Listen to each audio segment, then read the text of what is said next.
কথা জিন্তু বৰ্মন, আবৃত্তিকাৰ অপূৰ্ব মেধি। প্ৰয়োজন আছিল বাবেতো তোমাৰ কাষলৈ গৈছিলোঁ, অপ্ৰয়োজন হ'লেতো ডাষ্টবিনতে পেলাই দিলোঁ হয় মোৰ অপ্ৰকাশিত ভালপোৱাবোৰ।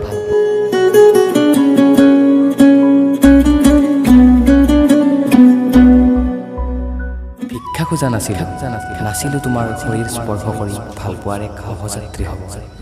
মাথো বিচাৰিছিলোঁ অসীম ভালপোৱাৰ এক মধুৰ সময়, য'ত লিখিব খুজিছিলোঁ জীৱনৰ এক ঐক্য। বিচৰা নাছিলোঁ আনৰ দৰে ঘণ্টা ঘণ্টা ধৰি টেলিফোন অথবা হোৱাটছএপত কথা পতাটো। বিচৰা নাছিলোঁ বিচৰা ৰেষ্টুৰেণ্টত গৈ সময় স্পেণ্ড কৰাটো।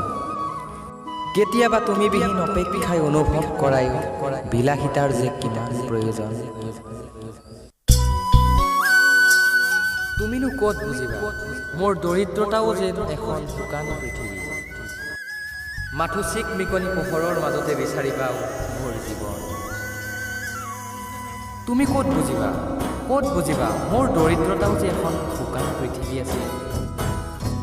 মোৰো মন যায় জানা আনৰ দৰে বিলাসী পোচাক পিন্ধি নাইবা দামী দামী বাইক অথবা কাৰত ঘূৰিব।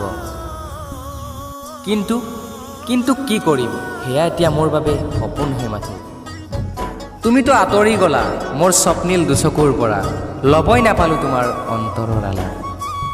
তাতো লাঞ্ছিত কৰিলা অপ্ৰকাশিত অনুভৱৰ পৰা, আৰু প্ৰকাশ নকৰোঁ বিষাদে আৱৰি ধৰা বৈশিষ্ট্যবোৰ। এতিয়া মই অনুতপ্ত, ঘুমাগ্নিত যা যাব দিওঁ মোৰ সমস্ত বেদনা।